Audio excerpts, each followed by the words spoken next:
অন্তস্থ কোণ, বহিস্থ কোণ, বিপ্রতীপ কোণ, অনুরূপ কোণ, একান্তর কোণ আর ভেদকের একই পাশে অবস্থিত অন্তস্থ কোণ সম্পর্কে তোমাদের বলছি।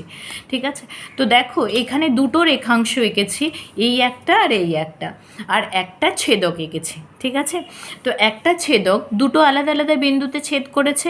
দুটো আলাদা আলাদা বিন্দুতে ছেদ করলে দেখো কতগুলো কোণ তৈরি হচ্ছে। আমি যদি কোণগুলোকে 1 2 3 4 কাউন্ট মার্ক করে দিই, তাহলে এটা হচ্ছে 1, এটা 2, এটা 3, এটা 4, ঠিক আছে, 5 6 7 8, তাহলে 8টা কোণ পাচ্ছে। কারণ আমরা জানি পরস্পরচ্ছেদী সরলরেখা কতগুলো কোণ তৈরি হয়, 4টে কোণ তৈরি হয়। ওরকম দুটো পরস্পরচ্ছেদী অ্যাকচুয়ালি সরলরেখা আছে, সুতরাং রেখাংশ রয়েছে, সুতরাং টোটাল 8টা কোণ তৈরি হয়েছে। এবার লক্ষ্য করো, অন্তস্থ কোণ বলতে আমরা কোণগুলোকে বুঝবো। অন্তস্থ কোণ বলতে বুঝবো এই যে রেখাংশ দুটো রয়েছে তার ভেতরের দিকের যে কোণগুলো, মানে দেখো ভেতরের দিকে কী কী কোণ আছে, 3 4 5 6, তাহলে অন্তস্থ কোণ হচ্ছে একটা 3 4 5 6, কতগুলো কোণ পেলাম, 4টি কোণ পেলাম অন্তস্থ কোণ। ঠিক আছে, এরপরে করছি বহিস্থ কোণ। তাহলে এগুলো যদি ভেতরের দিকে কোণ হয় 3 4 5 6, তাহলে বাইরের দিকের কোণ, বাইরের দিকে মানে এই রেখাংশের বাইরে দেখো 1 2, আর এই রেখাংশের বাইরের দিকে রয়েছে 7 8, তাহলে এখানেও আমি 4টে কোণ পাচ্ছি, 1 2 আর 7 8, এখানেও আমি পেলাম 4টি বহিস্থ কোণ। ঠিক আছে, নেক্সট দেখো বিপ্রতীপ কোণ। বিপ্রতীপ কোণ তোমরা জানো, যখন পরস্পরচ্ছেদী রেখাংশ থাকে তখন কি হয়, দু জোড়া বিপ্রতীপ কোণ তৈরি হয়। তাহলে 1 3 বিপ্রতীপ কোণ আর 2 4 বিপ্রতীপ কোণ।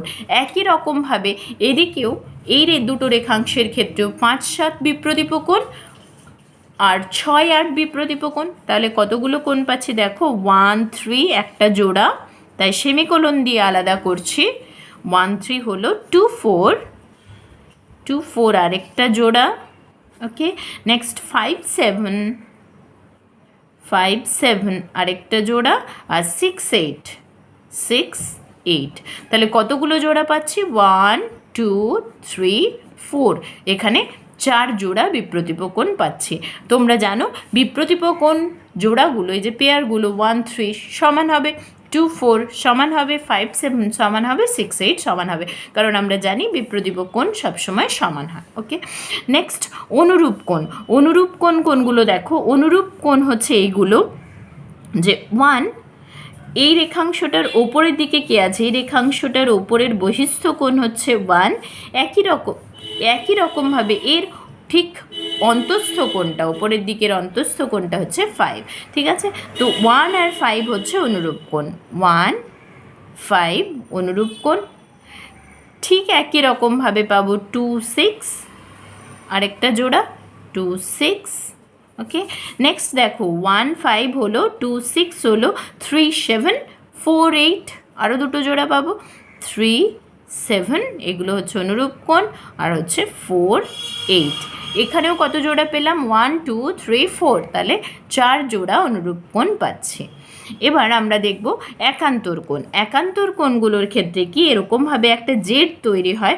জেড তৈরি হলে যে দুটো কোণ পাচ্ছি দেখো, এখানে এই যে জেডটা তৈরি হচ্ছে, কোণ 4 আর কোণ 6 একটা জোড়া পাচ্ছি, কোণ 4 কোণ 6। আরেকটা দেখো এদিক থেকে আরেক রকম উল্টোনো জেড হচ্ছে, সেটা হচ্ছে 3 5, এই 3 5, তাহলে 3 আর একটা হচ্ছে 5, তাহলে এখানে দুটোই এরকম কোণ পেলাম একান্তর কোণ, তাহলে দু জোড়া একান্তর কোণ পেয়েছি।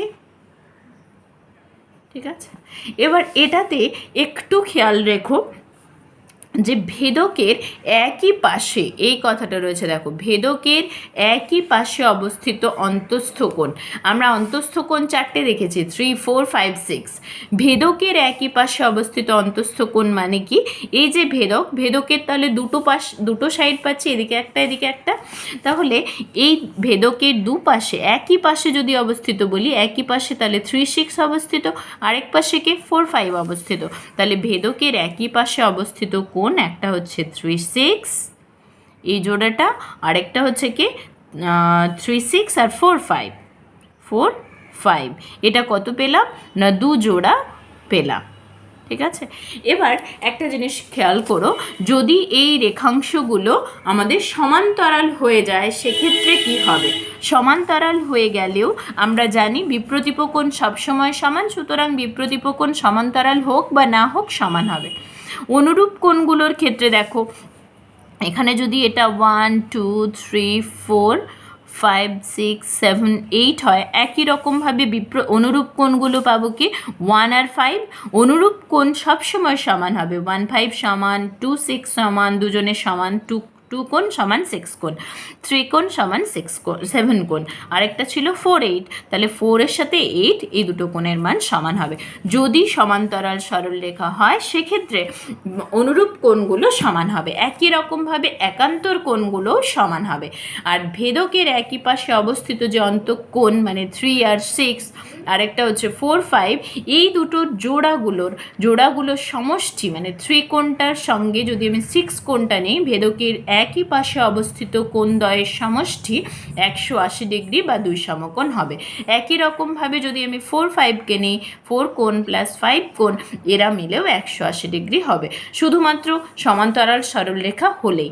উল্টোটাও কিন্তু প্রযোজ্য। দেখো, যদি এটা হয় 3 কোণ প্লাস 6 কোণ সমান 180 ডিগ্রি হয়, তাহলে এই দুটো সরলরেখা সমান্তরাল হবে।